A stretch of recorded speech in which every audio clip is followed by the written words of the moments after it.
With 7 Deadly Sins ending on the most recent release of Dragon's Judgment, it's been a tough pill to swallow that we won't be getting more of Meliodas' antics with Elizabeth,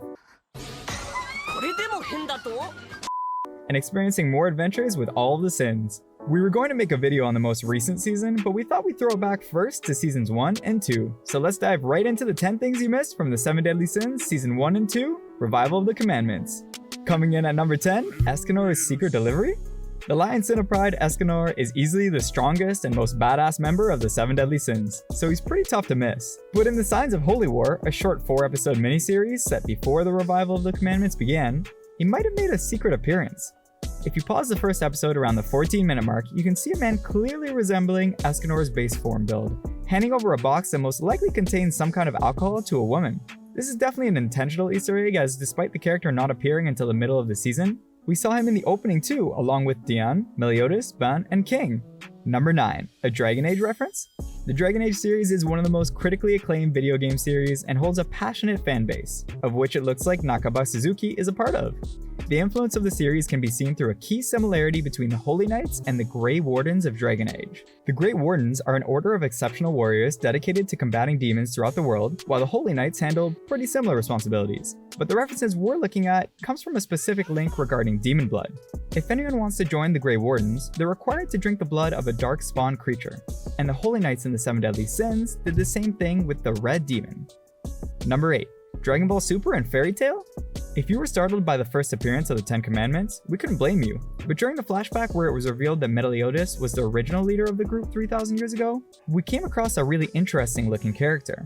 We did some research and learned that the name of this character was, in fact, Zeno.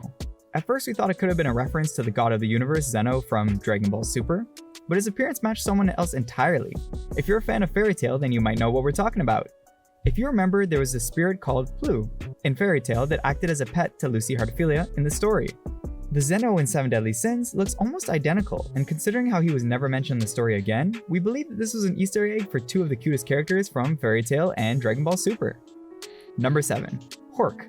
Taking the lowest rank in the 2015 character popularity poll, our leftover loving pig is still one of our favorite characters with his classic. An interesting fact about Hawk is that the character was supposed to be named Hork instead, but because of a translation error, they changed his name to Hawk to avoid issues with the publication teams.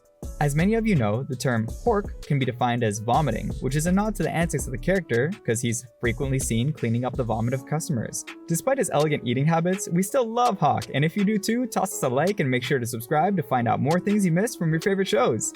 Number 6, Who's That Pokemon? Britannia, the continent where the main events of the story take place, has an independent law enforcement organization known as the Holy Knights.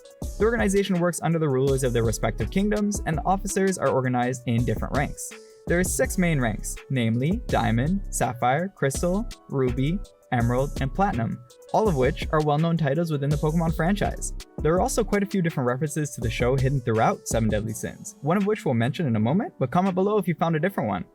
Number 5, Boarhat Meliodas. The first time we saw Meliodas, it was clear that he was going to be the most charismatic and hilarious character in the series. But during all of this, we unfortunately missed a key detail before rewatching the season.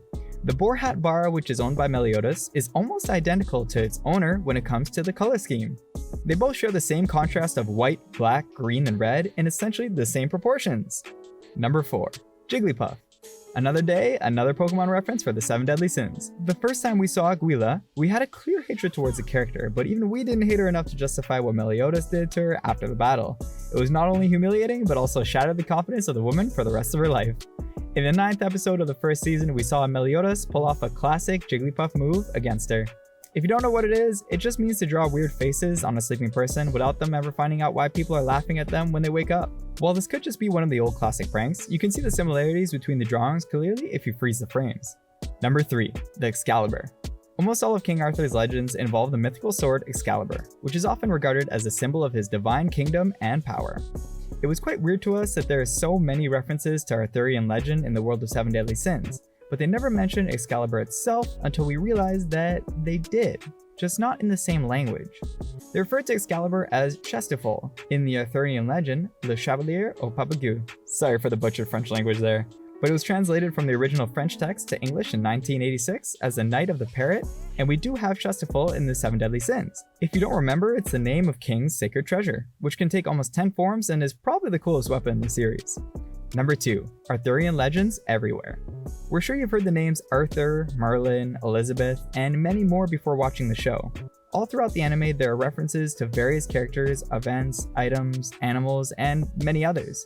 Though there are way too many to include in just one section of the video, we thought we'd include some like Diane's connection to Diana of the Wood through her strong connection to nature, Ban's name coming from King Ban, the father of Sir Lancelot, King's history bearing a striking similarity to King Herla's, Arthur being, well, King Arthur, and many, many more. Last but not least, number 1, Elaine's trust. Elaine plays a major part in the story of 7 Deadly Sins, as she's directly linked with 2 of the main characters from the story, but her character development in the first 2 seasons is nothing short of incredible if you keep a close eye on her actions. When Elaine was the forest guardian, she had occasional human visitors who were looking for the Fountain of Youth, so she read their hearts to see their true intentions. All fairies can see other people's thoughts, and unfortunately she learned that most of the time, the intentions of her visitors were far from good. Elaine no longer uses his power after leaving the forest, with the exception of using it on her brother when they were having a heart-to-heart. This was because of her new trust in humans after her relationship with Ban. Character development throughout the 7 Deadly Sins like this is one of the many reasons that the show has been so successful, so we couldn't be happier to get working on the final season. Until then, we hope you enjoy this video. We post weekly things you missed every Thursday, so don't forget to check out our past videos on Jujutsu Kaisen, Demon Slayer, and many more.